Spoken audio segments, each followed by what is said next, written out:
Haleluya. Shiaralamashe kabarararaba. Yaramashi. Shiararaba. Anarararabashi kabara. Haleluya. Shehe kabararara. O kamanararara. Haleluya. Terima kasih Tuhan, anak domba itu layak untuk menerima pujian dan penyembahan kami. Terima kasih Tuhan, terima kasih. Tuhan berikan hamba-Mu bahasa yang sederhana, hati yang merendah di hadapan-Mu Tuhan. Supaya hamba mampu menyampaikan isi hati-Mu Tuhan. Tuhan berikan setiap pribadi di tempat ini hati yang lembut Tuhan, untuk menerima kebenaran firman-Mu. Dan supaya firman-Mu itu seperti benih yang ditanam, bukan seperti tubuh yang dikuburkan. Terima kasih Bapa, terima kasih. Di dalam nama Tuhan Yesus Kristus. Semua yang percaya dan siap diberkati Tuhan, sama-sama katakan. Amin, amin. Shalom, selamat pagi. Sebelum saudara duduk, saudara lihat ke kanan, ke kiri, ke belakang, ke depan. Katakan shalom, selamat pagi kepada semua jemaat Tuhan. Amin. Tuhan berkati setiap pribadi di tempat ini ya. Saudaraku, hari-hari ini kita sedang memasuki yang namanya Minggu Palem. Waktu-waktu mengingat kematian dan kebangkitan Tuhan Yesus Kristus. Saudaraku, dari beberapa minggu yang lalu kita sudah belajar tentang satu karya yang paling kental di Minggu Palem, yaitu tentang pengampunan. Saudaraku, ini sesuatu yang sangat sederhana sebetulnya. Tetapi belum tentu kita hamba-hamba Tuhan sekalipun. Kita mampu dan rela menggenapi, melakukan kebenaran firman Tuhan ini. Dan seperti firman Tuhan katakan, tidak ada seorang pun yang akan layak masuk ke dalam kerajaan Allah tanpa saudara belajar satu kebenaran ini. Setiap minggu kita berdoa seperti doa yang Tuhan Yesus ajarkan. Ampunilah kesalahan kami seperti kami juga mengampuni kesalahan orang-orang lain. Saudaraku, kita mau terus lihat dan belajar supaya saudara dan saya gereja Tuhan betul-betul dibawa kepada satu pemahaman yang benar tentang pengampunan ini sendiri. Saudaraku, di 2 minggu yang lalu kita belajar bahwa saudara dan saya perlu belajar sebelum saudara bisa melepaskan pengampunan. Saudara harus berdamai dengan Tuhan. Seringkali seakan-akan kita harus mengampuni Tuhan. Karena ada banyak perkara, ada beberapa perkara yang terjadi di dalam hidup saudara. Sepertinya Tuhan tidak adil, sepertinya Tuhan tidak fair. Saudaraku, anak-anak Tuhan akan gugur di posisi ini. Dan tidak akan mungkin mampu mengampuni orang lain. Seandainya dia sendiri belum dalam keadaan berdamai dengan Tuhan. Nah, hari ini kita akan belajar, yang kedua saudara harus belajar untuk berdamai dengan dirimu sendiri. Saudaraku, barulah saudara bisa belajar untuk melepaskan pengampunan. Saudaraku, saya menemukan ada begitu banyak anak-anak Tuhan yang merasa bahwa pengampunan itu seperti gerasi, gitu ya. Itu menguntungkan orang lain yang kita ampuni. Seorang presiden akan melepaskan pengampunan, melepaskan gerasi, sehingga narapidana itu dibebaskan dari tahanan. Dan kita berpikir pengampunan itu seperti itu. Kalau saya ampuni keenakan dia, nanti dia akan dibebaskan dari semua tuntutan bersalah. Saudaraku, pengampunan bukan seperti itu. Pengampunan itu pertama-tama membebaskan saudara terlebih dahulu. Saudaraku, tahun 1988, tepatnya tanggal 21 Desember 1988, ada sebuah pesawat namanya Pan Am 103, Pan Am 103, itu terbang dari London menuju ke New York City. Di tengah perjalanan, di atas satu kota namanya Lockerbie di Skotlandia, pesawat itu tiba-tiba meledak dan menghabiskan nyawa 259 semua penumpang, awak pesawat, pilot semuanya mati. Serpihan dikumpulkan. Black box ditemukan. Investigasi dilakukan. Dan semuanya mengkerucut kepada satu pribadi. Ada seorang berkebangsaan Libya. Saya kurang hafal namanya. Saudaraku, saya lihat namanya adalah Abdel Baset Ali Mohamed Al-Megrahi. Semua data, semua bukti menunjuk kepada satu pribadi ini yang menempatkan satu bom di pesawat Pan Am 103 sehingga meledak di udara.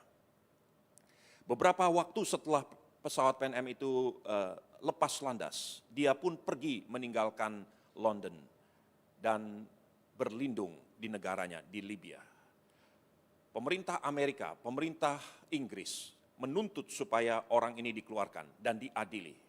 Tapi dilindungi oleh Muammar Gaddafi pada waktu itu, pemimpin Libya. Saudaraku, dengan segala macam cara dilindungi, tidak dikeluarkan. Terus dipaksa. Ada seorang ibu, dia kehilangan satu orang suaminya dan 2 orang anaknya. Sekarang dia menjadi sebatang kara dalam kejadian itu. Di depan embassy, di depan kedutaan besar Libya, ibu itu menyiram minyak ke tubuhnya sendiri dan membakar tubuhnya hidup-hidup di depan kedutaan Libya. Dan dia berteriak, biarkan mereka puas melihat apa yang terjadi dengan saya. Saudaraku, pada waktu saya mempersiapkan kebenaran firman Tuhan ini, saya diingatkan kepada peristiwa itu. Seringkali kita pun berpikir seperti itu. Biar orang yang menyakiti saya itu puas dengan saya membakar diri saya. Supaya dia mati pelan-pelan menghirup asap yang keluar dari bakaran tubuh saya. Saudaraku, ini pikiran yang sangat bodoh. Karena memang disakiti itu sakit. Dikhianati itu sakit. Dirugikan, diperlakukan tidak adil itu sakit. Tapi jauh lebih sakit ketika saudara dan saya menahan pengampunan. Orang yang menahan pengampunan itu sama seperti yang membakar dirinya sendiri. Supaya orang yang menyakiti dia mati pelan-pelan menghirup nafas, menghirup asap dari bakaran itu sendiri. Belum tentu mereka akan terhibur dengan semua atau tersakiti dengan perbuatan ini. Tapi yang jelas saudara pasti akan tersakiti. Saudaraku, hari ini sebagai gereja Tuhan, saya rindu supaya setiap pribadi di tempat ini, termasuk saya, kita belajar betul-betul arti penting daripada pengampunan. Karena kalau saudara tidak mengerti dan tidak bisa menghidupi kebenaran ini, saudara akan menjadi orang yang sekalipun dipakai Tuhan luar biasa, diberkati Tuhan dengan segala-galanya. Tetapi karena satu perkara ini saudara tahan dalam dirimu, maka saudara akan merugikan dan menghancurkan hidupmu sendiri perlahan-lahan. Digerogoti oleh kebencian yang saudara pegang, saudara simpan rapat-rapat. Saudaraku, saya ajak saudara untuk melihat, kita sedang belajar dari satu pribadi yang namanya Yusuf. Ketika saudara belajar tentang pengampunan, saudara selidiki betul kehidupan pribadi ini. Karena ini orang yang luar biasa. Betul-betul luar biasa. Bagaimana dia mempunyai pola pandang yang tidak lazim. Tidak banyak manusia. Saya belajar dan saya renungkan bagaimana Yusuf ini menjadi satu figur yang sangat-sangat luar biasa. Untuk gereja Tuhan belajar tentang karya pengampunan ini. Saudara lihat. Kejadian 45, perhatikan ayat yang pertama sampai ayat yang kelima. Kejadian 45 ayat yang pertama sampai ayat yang kelima, ini adalah perkataan Yusuf kepada saudara-saudaranya.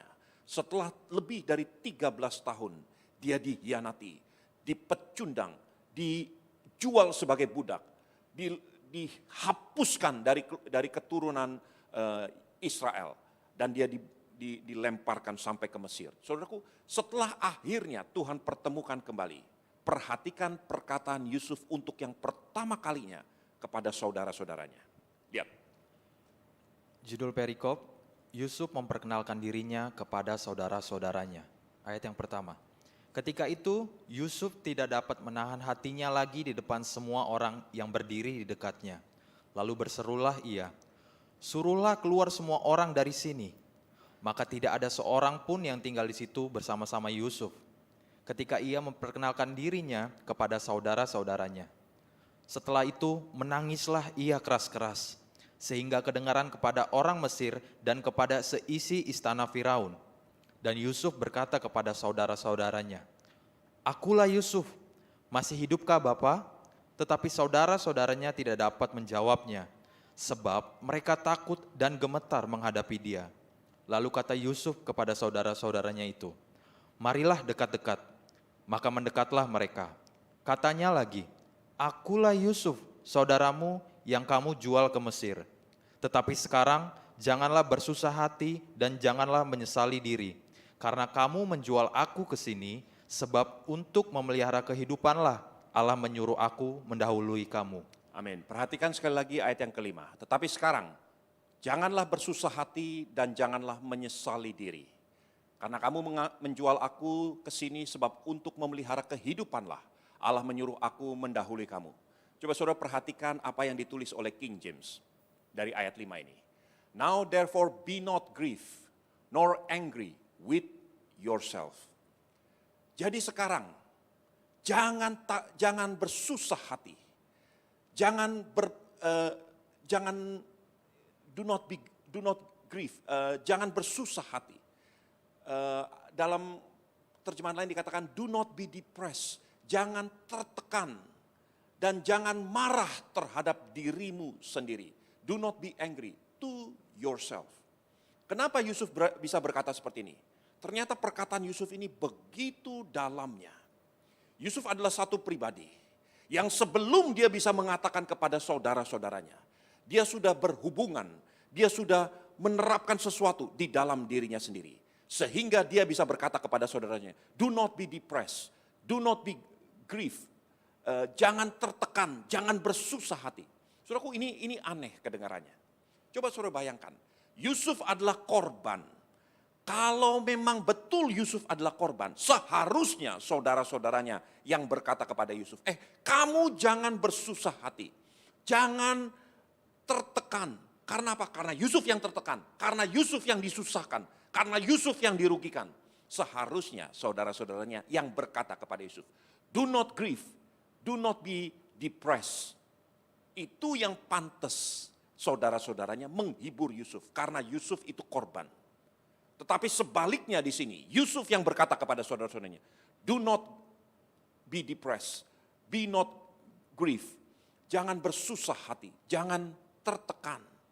Dan kedua, Yusuf katakan, jangan marah terhadap dirimu sendiri. Inilah sesuatu yang Yusuf lakukan, yang jarang kita mengerti. Sebelum Yusuf bisa memberi nasihat dan menguatkan saudara-saudaranya yang sudah melakukan kejahatan bagi dirinya, Yusuf sudah tidak marah kepada dirinya sendiri. Yusuf sudah berdamai dengan dirinya sendiri. Saudaraku, ini sesuatu yang gak mudah. Saudara gak akan bisa berdamai dengan orang lain sebelum saudara berdamai dengan dirimu sendiri. Seringkali ketika kita dirugikan, kita kecewa. Tanpa sadar kita kecewa kepada diri kita sendiri. Kenapa saya begitu bodoh? Kenapa saya sembarangan? Kenapa saya dilahirkan seperti ini? Ada orang yang bahkan mengutuk hari lahirnya sendiri. Saudaraku, orang-orang seperti ini itu belum beres dengan dirinya sendiri. Yusuf betul-betul menempatkan dirinya bahwa dia adalah pribadi yang sungguh-sungguh sudah berdamai dengan dirinya sendiri. Saudaraku, saya ingin ajak saudara untuk melihat bagaimana Tuhan tuntun Yusuf untuk sampai kepada posisi ini. Coba perhatikan, ada 2 orang anak yang dilahirkan dari Yusuf. Namanya Manasye dan yang kedua Efraim. Kedua anak ini menjadi seperti tonggak bagi sebutan bangsa Yahudi. Nanti mungkin di kesempatan yang lain waktu kita akan bisa lihat kebenaran ini. Tapi saudara lihat bagaimana Yusuf memberi nama kepada anak-anaknya. Orang Yahudi itu seperti orang Batak, saudaraku. Kalau punya anak begitu lahir di gedung yang indah, ada AC-nya, dinamain AC Purba, gitu ya. Saudaraku, orang Yahudi juga seperti itu. Coba lihat, ini bagaimana Yusuf memberi nama anaknya. Lihat, Kejadian 41 ayat 51 dan 52. Kejadian 41 ayat 51-52. Kejadian 41 ayat yang ke-51. Yusuf memberi nama Manasye kepada anak sulungnya itu, sebab katanya, Allah telah membuat aku lupa sama sekali kepada kesukaranku dan kepada rumah Bapakku. Manasye artinya Tuhan membuat aku lupa kepada kesusahanku dan kepada rumah Bapakku. Dan kepada anaknya yang kedua diberinya nama Efraim, sebab katanya, Allah membuat aku mendapat anak dalam negeri kesengsaraanku. Dalam terjemahan lain dikatakan gini, Tuhan had made me fruitful in the land of my suffering. Tuhan membuat aku berbuah-buah di tempat kesengsaraanku. Itu arti Efraim. Saudaraku, dua anak ini melukiskan sikap hati Yusuf pada waktu dalam perjalanan ketika dia hidup di Mesir. Apakah benar-benar Yusuf lupa kepada kesengsaranya? Apakah dia lupa kepada rumah bapaknya? Buktinya ketika dia baru melihat saudara-saudaranya. Yusuf tahu persis ini saudara-saudaranya. Saudaranya tidak mengenali Yusuf, tapi Yusuf kenal persis semua mereka. Yusuf tahu ini Ruben, ini Yehuda, ini Lewi, ini Simeon, semuanya Yusuf hafal. Dan ada satu pribadi yang tidak hadir saat itu, Benjamin tidak hadir, Benyamin tidak hadir. Sehingga Yusuf bertanya, apakah semua ini saudara-saudaramu? Mana lagi yang kecil? Yusuf tahu persis dan dia tidak lupa. Tapi Yusuf berkata gini, ketika Manasye lahir, namamu akan disebut Manasye, sebab Tuhan membuat aku lupa terhadap kesengsaraanku. Saudaraku, apa yang sebetulnya terjadi saat itu? Yusuf melukiskan isi hatinya, bahwa semua tekanan, semua penderitaan yang dia alami, Yusuf bisa menempatkan dirinya untuk tidak terpengaruh dengan semua tekanan yang terjadi, yang pernah terjadi dalam hidupnya. Yusuf melihat satu kesempatan lain dalam hidupnya. Semua kesengsaraan itu Tuhan bisa membuat sesuatu dalam dirinya sehingga dia sepertinya melupakan semua itu. Dan kemudian anak yang kedua lahir, diberi nama Efraim.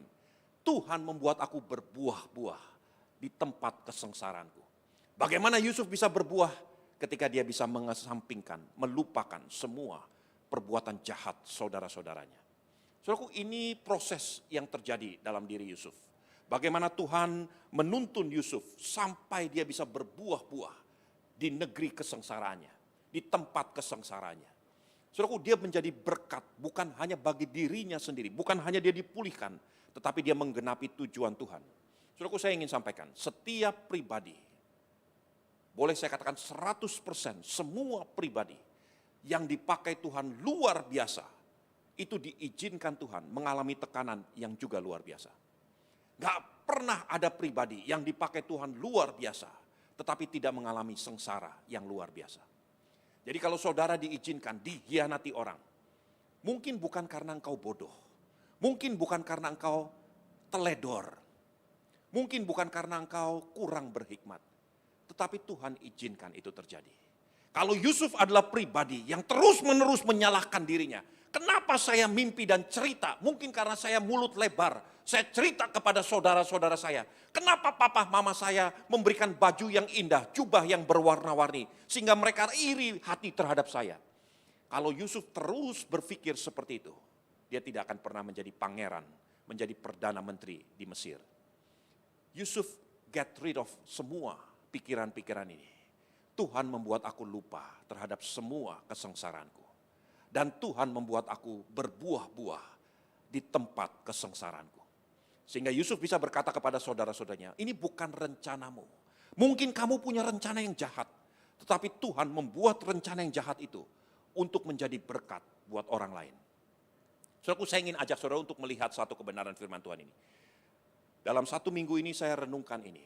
Ketika saya membaca Mazmur 126, ya kita akan baca Mazmur 126. Dan saudara pikirkan, renungkan tentang Yusuf yang dilukiskan di dalam Mazmur 126. Mungkin saudara bertanya, apa referensinya Mazmur 126 itu bicara tentang Yusuf? Nanti kita lihat. Tapi saudara bayangkan, pikirkan, renungkan tentang Yusuf ketika engkau membaca ayat-ayat dari Mazmur 126. Silakan. Mulai dari ayat yang pertama. Hanya beberapa ayat saja. Mazmur 126, pengharapan di tengah-tengah penderitaan. Ayat yang pertama, nyanyian ziarah. Bayangkan seandainya Yusuf satu pribadi di tempat yang dipenjarakan, di tempat pembuangan sebagai budak, nyanyian harapan di tengah-tengah kesengsaraan. Kira-kira mungkin nyanyiannya seperti ini. Ketika Tuhan memulihkan keadaan Sion, keadaan kita seperti orang-orang yang bermimpi. Karena mimpilah Yusuf menjadi sengsara. Karena dia mendapat visi dari Tuhan, mendapat mimpi dari Tuhan. Dia melihat ada 12 ikat gandum yang menyembah kepada ikat gandum dia. Kemudian dia bermimpi lagi, ada 11 bintang dan bulan dan matahari, semuanya menundukkan diri kepada dia. Dan mimpi itu membuat dia sengsara hari itu. Mimpi itu membawa dia sampai ke tanah perbudakan di Mesir. Silakan teruskan. Ayat kedua, pada waktu itu mulut kita penuh dengan tertawa dan lidah kita dengan sorak-sorai. Pada waktu itu berkatalah orang di antara bangsa-bangsa, Tuhan telah melakukan perkara besar kepada orang-orang ini. Tuhan telah melakukan perkara besar kepada kita, maka kita bersuka cita. Pulihkanlah keadaan kami ya Tuhan, seperti memulihkan batang air kering di tanah Negeb. Ketika Yusuf dituntun, tidak seperti apa yang terjadi di dalam Mazmur 126 ini. Ketika dia dibuang ke perbudakan, ketika dia dibuang menjadi budak dan dituntun, dipaksa, digeret sebagai budak. Alkitab mencatat dari Hebron, Yusuf dituntun ke tanah Bethlehem Efrata. Dia melewati kubur daripada ibunya, Rahel. Dan tradisi Yahudi menuliskan syair di mana Yusuf mengeluh dan berseru-seru di depan kubur daripada Rahel. Ibu, sekarang anakmu dituntun sebagai budak, diseret. Dan kemudian Yusuf turun dari Bethlehem Efrata, dia turun diseret menuju ke perbatasan daripada Mesir. Di mana perbatasan daripada Mesir? Tanah Negev, padang gurun Negev. Di situ dia dituntun melewati padang gurun yang kering sebelum dia masuk ke tanah Mesir. Orang-orang yang seperti itu dikatakan, pulihkanlah keadaan kami seperti memulihkan batang air kering di tanah Negev. Silakan. Ayat yang kelima, orang-orang yang menabur dengan mencucurkan air mata akan menuai dengan bersorak-sorai. Orang yang berjalan maju dengan menangis sambil menabur benih, pasti pulang dengan bersorak-sorai sambil membawa berkas-berkasnya. Orang yang berjalan maju dengan menangis sambil membawa benih, pasti pulang dengan bersorak-sorai sambil membawa berkas-berkasnya. Saudara tahu, Yusuf melihat dirinya. Nah, ini perhatikan penting sekali. Yusuf melihat dirinya itu bukan seperti tubuh yang dikuburkan, tetapi seperti benih yang ditanam. Not being buried, but being planted. Ini dua hal yang berbeda. Saudaraku, sekali lagi saya ingin sampaikan. Yusuf melihat dirinya, memandang dirinya sebagai benih yang ditanam, bukan seperti tubuh yang dikuburkan. Saudara tahu apa yang terjadi ketika benih itu ditanam? Di mana benih itu ditanam? Di bawah tanah. Di mana kejadian menyesakkan bagi Yusuf itu terjadi? Di bawah tanah. Yang pertama ketika dia ditangkap oleh saudara-saudaranya, apa yang dibuat oleh saudara-saudaranya? Yusuf dibuang ke sumur kering di bawah tanah. Seperti tubuh yang dikuburkan. Dan ditunggu semalam-malaman. Ketika saudara-saudaranya berunding memutuskan apa yang akan kita buat bagi anak ini. Apa yang akan kita tentukan bagi nasib masa depannya. Mereka berpikir Yusuf adalah tubuh yang dibuang ke dalam tanah. Tetapi Yusuf berpikir, aku adalah benih yang sedang ditanam. Kemudian dia diambil, dijual sebagai budak. Ketika dia menjadi budak, kemudian dia mulai difitnah. Dan setelah dia difitnah oleh Potifar, dia dijebloskan ke dalam penjara. Di mana penjara Mesir pada waktu itu ada di bawah tanah. Yusuf dijebloskan ke penjara bawah tanah. Dan di situ dia meraung-raung, minta keadilan. Tapi tidak didengarkan oleh siapapun. Dua orang sahabatnya, dua orang kenalan di dalam penjara dibebaskan. Yang satu dibebaskan, yang satu dihukum mati. Sekarang tinggal Yusuf sendirian. Dia dipindahkan ke penjara yang lebih bawah lagi. Dan kemudian dia dilupakan selama 12 tahun. Yusuf betul-betul hilang masa depannya. Bagi banyak orang yang mengalami seperti Yusuf, mereka akan melihat dirinya, that's it. Habislah masa depanku. Aku sekarang seperti tubuh yang ditanam di bawah tanah. Aku seperti tubuh yang mati, yang akan hancur perlahan-lahan di bawah tanah. Yusuf harus berebutan makanan dengan tikus-tikus yang ada di bawah tanah. Tetapi Yusuf berbeda. Dia melihat dirinya seperti benih yang ditanam di bawah tanah. Mungkin keadaannya tidak baik, tetapi benih itu pasti akan berubah bentuk. Benih itu akan melangsungkan satu pertumbuhan hanya karena dia ditanam di bawah tanah. Pola pikir Yusuf inilah yang menginspirasi, saya percaya, menginspirasi Daud ketika dia menuliskan Mazmur 126. Orang-orang yang berjalan maju sambil mencucurkan air mata dan membawa benih untuk ditanam. Mereka akan pulang dengan bersorak-sorai sambil membawa berkas-berkasnya. Yusuf adalah orang pertama yang berjalan maju, diseret, dituntun masuk ke tanah Mesir, melewati padang gurun Negev. Saudara tahu 430 tahun setelah itu, satu bangsa keluar dari Mesir. Karena satu orang, Yusuf, masuk ke tanah Mesir, satu bangsa keluar, jutaan manusia keluar dari tanah Mesir. Apa yang terjadi?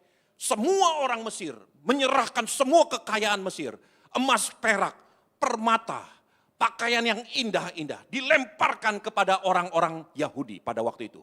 Mereka pulang dengan bersorak-sorai. Persis seperti apa yang Mazmur 126 katakan. Orang yang berjalan maju dengan mencucurkan air mata sambil menabur benih. Mereka akan pulang dengan bersorak-sorai sambil membawa berkas-berkasnya. 430 tahun kemudian, satu bangsa keluar akibat satu benih ditanam. Saudaraku, pola pikir inilah yang saya rindu setiap pribadi di gereja Tuhan ini. Mempunyai pola pikir yang benar tentang dirimu, tentang Tuhan Allahmu. Semua saudara sudah berdamai dengan Tuhan. Sekarang waktunya engkau berdamai dengan dirimu sendiri. Jangan melihat kesusahan, malapetaka, pengalaman yang kau alami sebagai satu kehancuran bagi dirimu. Engkau tidak pernah dikuburkan, engkau ditanam di pelataran Allahmu. Dan engkau akan bertumbuh, engkau akan berbuah. Hidupmu akan berbeda. Pola pikir inilah yang membuat Yusuf menjadi pribadi yang sangat berbeda dari semua orang yang mengalami sengsara. Karena dia selalu melihat, aku adalah benih yang ditanam, bukan tubuh yang dikuburkan. Saudaraku, saya ingin saudara betul-betul memperhatikan kebenaran firman Tuhan ini. Ketika saudara melihat dirimu sebagai benih yang ditanam, engkau melihat kemungkinan apa yang bisa terjadi di kemudian hari. Bukan sekedar apa yang terjadi saat ini. Ada 3 macam orang yang sering dilukiskan di dunia ini. Ada orang yang make things happen. Ada orang yang watch things happen. Ada orang yang bertanya what happened. Ada orang yang membuat sesuatu terjadi. Ada juga yang melihat sesuatu terjadi. Atau sekedar bertanya apa yang terjadi.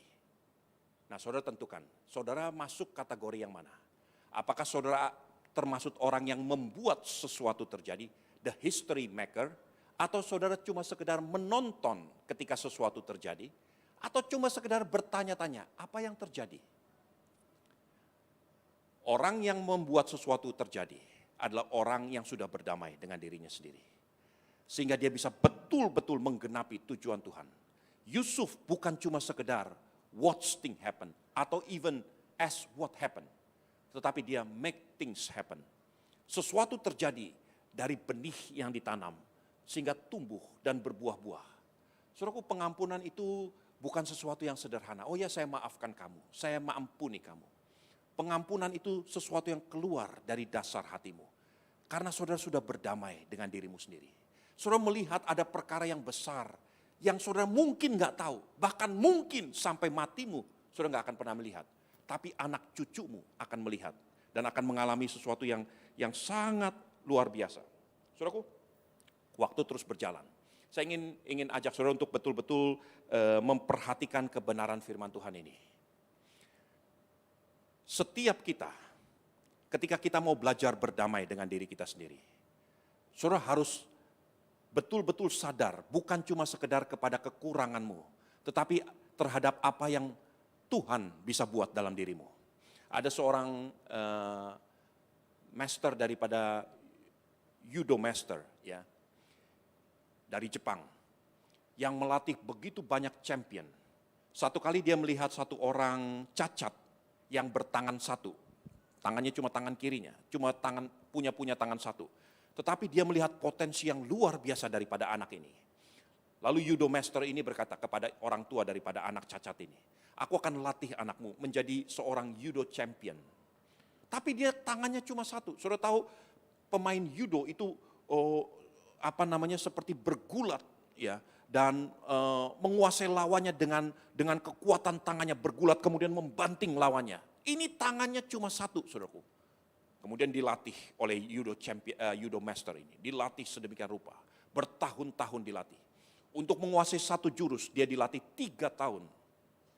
Selesai masa berlatih, judo master ini berkata, kamu sekarang siap, kamu ikut championship. Saudaraku, pada waktu final daripada championship ini, anak muda yang tangannya cuma satu ini dibanting oleh lawannya, dibanting lagi, terus berkali-kali, dan dalam keadaan yang sangat tertekan, sampai semua orang berkata, sudah, berhentikan pertandingan ini, nggak fair pertandingan ini.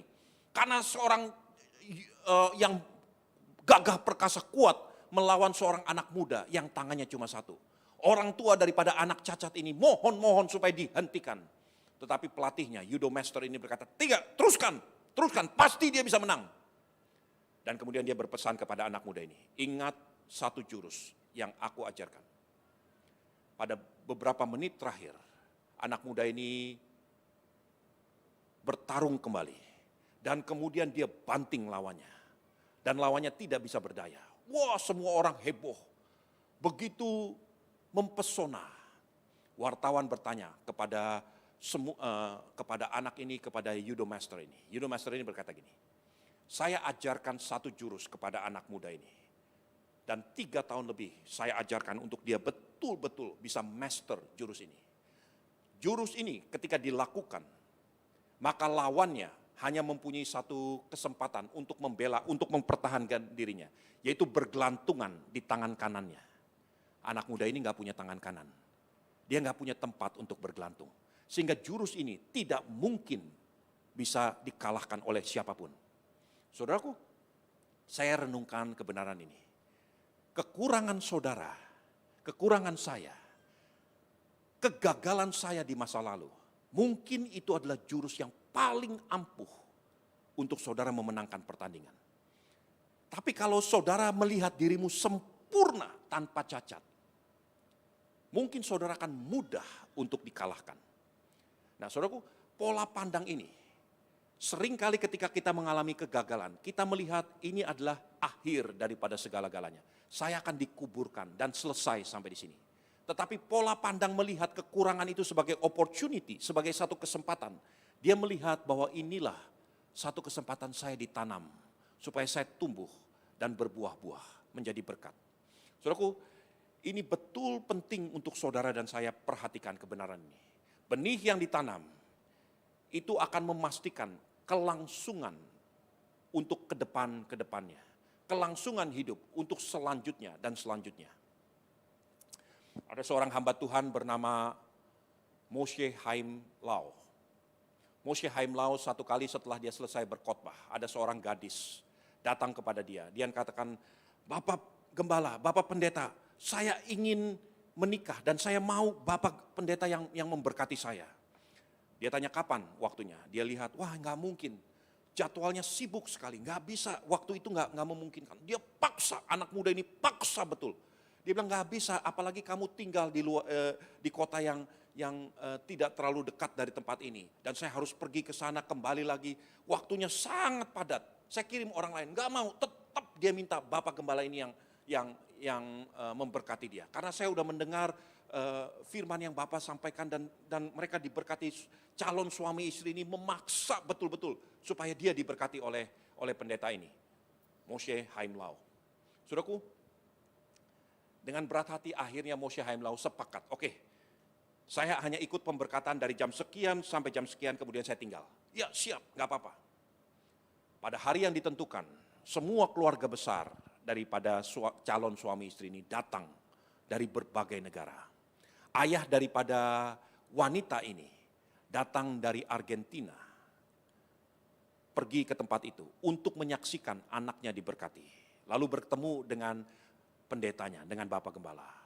Pendetanya berkata, selamat sore Om datang dari mana? Oh, saya dari Argentina, tapi saya lahir di satu kota namanya Pedriskov di Polandia. Apa kamu pernah kenal kota ini, Pedriskov? Dia katakan, oh ya, saya kenal. Kakek saya itu dari Pedriskov, orang Yahudi dari Pedriskov di Polandia. Lalu ayah daripada mempelai wanita ini berkata gini, saya mau cerita tentang kota itu. Saya adalah pasangan terakhir yang diberkati di gereja kecil di kota itu, di Pedriskov. Dan ketika saya diberkati oleh seorang hamba Tuhan untuk terakhir kalinya dia melayani, yaitu memberkati saya. Namanya Moshe Haimlau.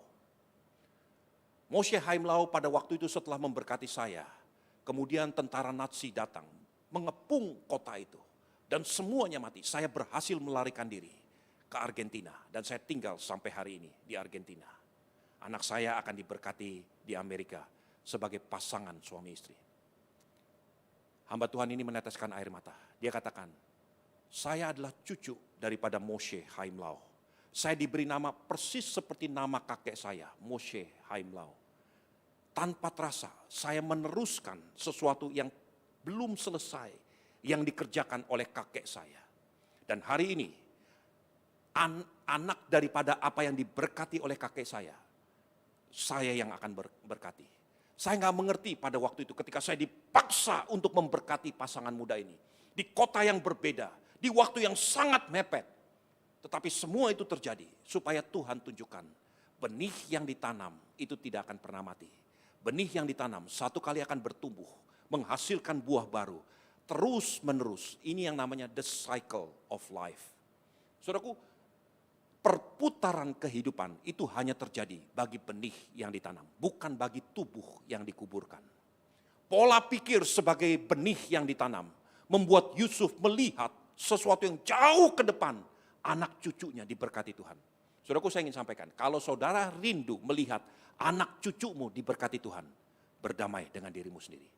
Belajar melepaskan pengampunan. Karena inilah caranya benih yang ditanam itu berhasil tumbuh dan berbuah-buah. Meneruskan pola kehidupan. Rencana yang Tuhan buat dalam hidupmu itu tidak akan berhenti hanya sampai dirimu sendiri. Rencana itu akan digenapi oleh anak cucumu satu kali. Mereka akan menjadi berkat keturunan Abraham. Bukan saat itu, tapi saat ini. Dan saat yang ke depan terus menjadi berkat. Kenapa? Karena mereka adalah benih yang ditanam. Bukan cuma sekedar tubuh yang dikuburkan. Ini satu peristiwa benar baru terjadi 2 minggu yang lalu. Ada seorang Yahudi, ada seorang tanggal 8 Desember tahun 1941, Nazi Jerman menyerang Soviet Union pada waktu itu. Ketika dia mengepung beberapa kota di Soviet Union, salah satu bagian yang dikepung oleh Nazi Jerman adalah Ukraina. Ketika dikepung, ada seorang Yahudi, seorang Ukraine di situ, namanya Maria Bilshek. Coba kasih lihat gambarnya, Maria Bilshek. Maria Bilshek melihat bahwa keadaan negaranya sudah terkepung. Dan Maria Bilshek menemukan seorang anak Yahudi, masih kecil, namanya Vanya Bas. Pada waktu itu, gambar kedua, ini Maria Bilshek, foto terakhir. Ketika dia menemukan anak kecil, anak Yahudi namanya Vanya Bas, disembunyikan di rumahnya. Itu beresiko bagi dirinya, karena kalau ketahuan dia bisa dibunuh mati. Anak itu dipelihara seperti anaknya sendiri. Ketika perang selesai, anak itu diambil oleh Israel, dibawa ke Israel. Dan Vanya Bas tumbuh menjadi warga negara Israel. 2 minggu yang lalu, perang terjadi sudah sekitar 5 minggu yang lalu di Ukraina. Cucu daripada Maria Bilshek mendengar bahwa anak daripada Maria Bilshek mendengar bahwa cucu-cucu daripada anak daripada Vanya Bas mendengar cucu daripada Maria Bilshek itu terlantar di Ukraina. 2 minggu yang lalu mereka kirim tiket, mereka bawa cucu-cucu daripada Maria Belzec untuk kembali, untuk datang ke Israel. Gambar berikutnya. Gambar berikutnya. Dan ini adalah gambar mereka disambut oleh anak daripada Vanya Bas, menyambut cucu daripada orang-orang yang sudah menyelamatkan dirinya di Ben Gurion Airport di Israel. Saudaraku, tanpa saudara sadar, apa yang saudara tabur sebagai benih di tanah, satu kali akan tumbuh dan menjadi berkat buat orang lain. Pola pandang ini, sesederhana ini akan membuat saudara menjadi manusia yang luar biasa. Karya pengampunan itu bukan perkara sederhana, saudaraku. Mungkin sekarang saudara pikir pengampunan cuma saya maafkan kamu, I'm sorry, that's it. Saudaraku, pengampunan itu keluar daripada dasar hatinya. Itulah yang membuat Yusuf bisa berkata, Manasye, Tuhan telah membuat aku lupa terhadap kesengsaraanku. Sekarang aku berpindah dari Manasye ke Efraim. Tuhan membuat aku berbuah-buah di tempat kesengsaraanku. Saudaraku, dimulai dengan berdamai dengan Tuhan. Kedua, berdamai dengan dirimu sendiri. Maka engkau akan menjadi benih yang ditanam. Satu kali akan berbuah, terus berbuah. Meneruskan pola kehidupan ini. Sampai tujuan Tuhan digenapi generasi ke generasi berikutnya. Berapa banyak saudara yang punya anak di tempat ini? Punya cucu. Saudara, saya ingin sampaikan demi kasih Kristus. Kalau saudara ingin melihat kebahagiaan Yerusalem dari Sion, pastikan saudara bisa melakukan satu kebenaran firman Tuhan ini. Lepaskan pengampunan. Let bygone be bygone. Biarkan yang sudah berlalu itu berlalu. Lepaskan pengampunan. Berdamai dengan dirimu sendiri. Supaya saudara melihat benih yang engkau terima dari Tuhan. Itu akan berbuah-buah. Bertumbuh. Dan menjadi berkat buat generasi berikutnya. Amin. Mari tundukkan kepala. Saya undang hamba Tuhan, worship leader, singers, para pemain musik. Tampil ke depan.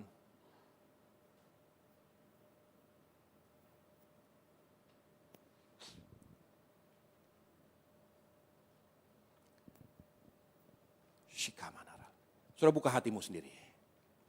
Lihat kepada dirimu sendiri. Bertanya kepada dirimu sendiri. Am I in peace with myself? Apa aku sudah berdamai dengan diriku sendiri?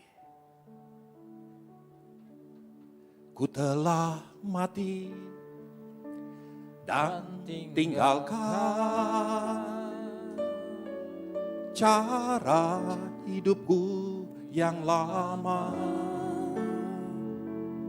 Semuanya sia-sia dan tak berarti lagi. Hidup ini ku letakkan pada mezbah-Mu ya Tuhan.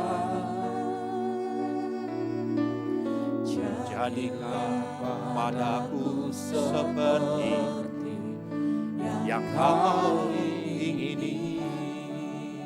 Saudaraku, perhatikan. Seandainya Yusuf bisa memilih untuk mulai dari nol kehidupannya, mengulang kembali, saya yakin dan percaya Yusuf tidak akan memilih untuk tidak diperbudak. Yusuf tidak akan memilih untuk tidak dikhianati. Yusuf tidak akan memilih untuk tidak difitnah dan dibuang ke dalam penjara, dilupakan. Karena ternyata itulah kesempatan untuk Yusuf ditanam. Sehingga dia pulang sambil bersorak-sorai membawa berkas-berkasnya.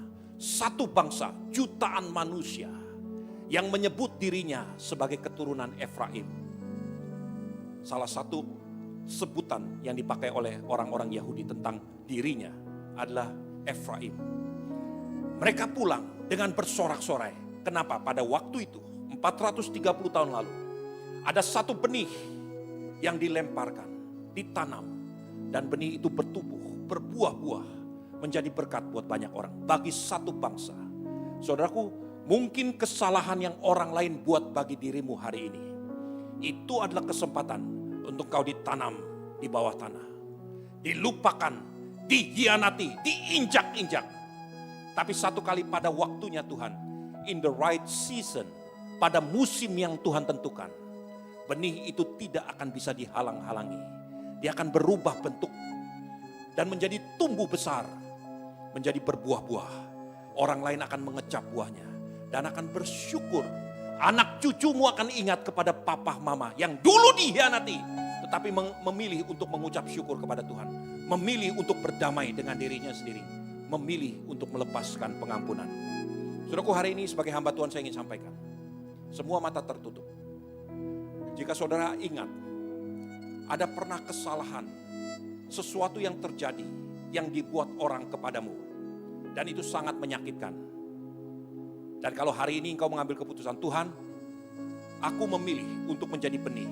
Kalau itu keputusanmu, angkat tanganmu di hadapan Tuhan.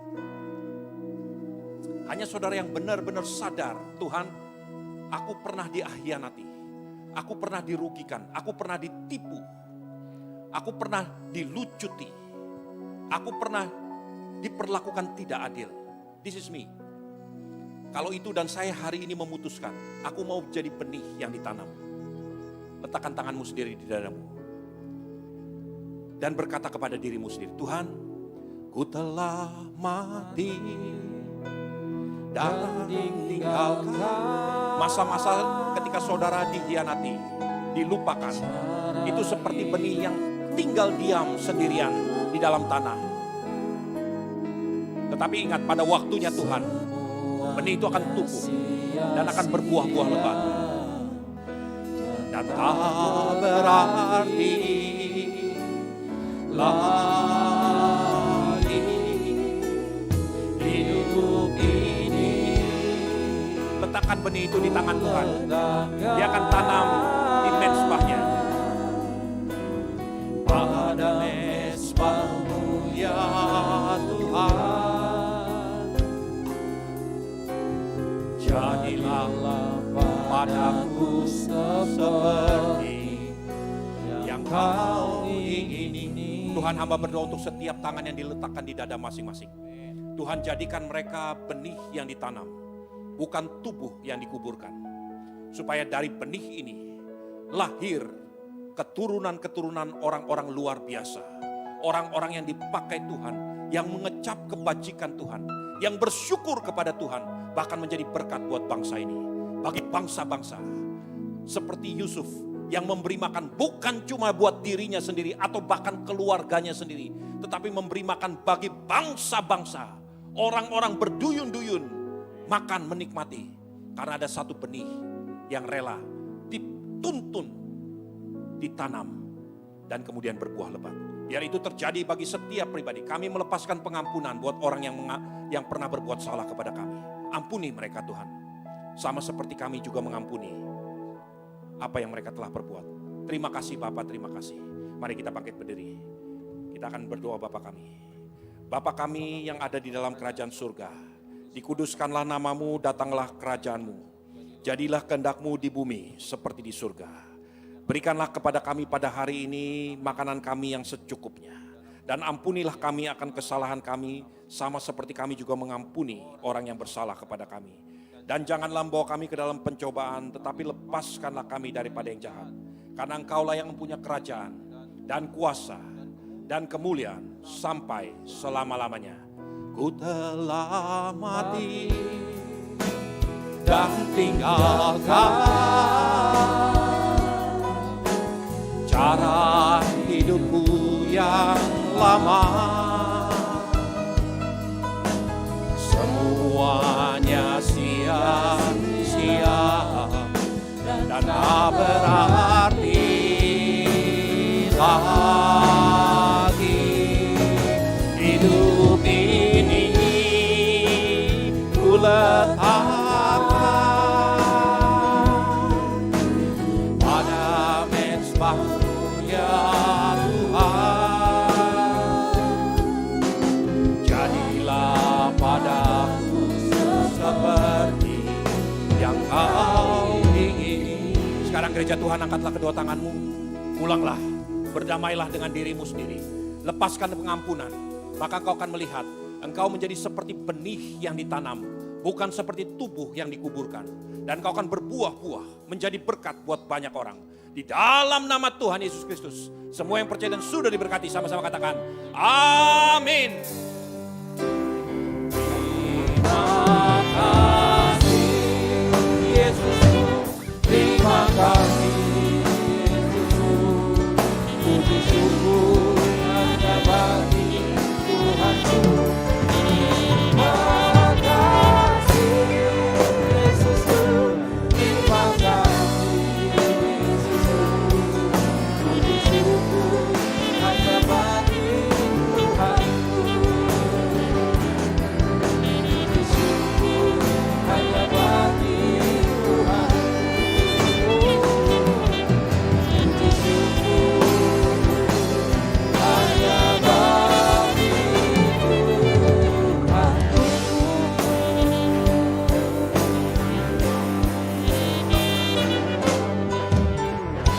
Haleluya. Selamat berhari Minggu saudara, Tuhan Yesus memberkati.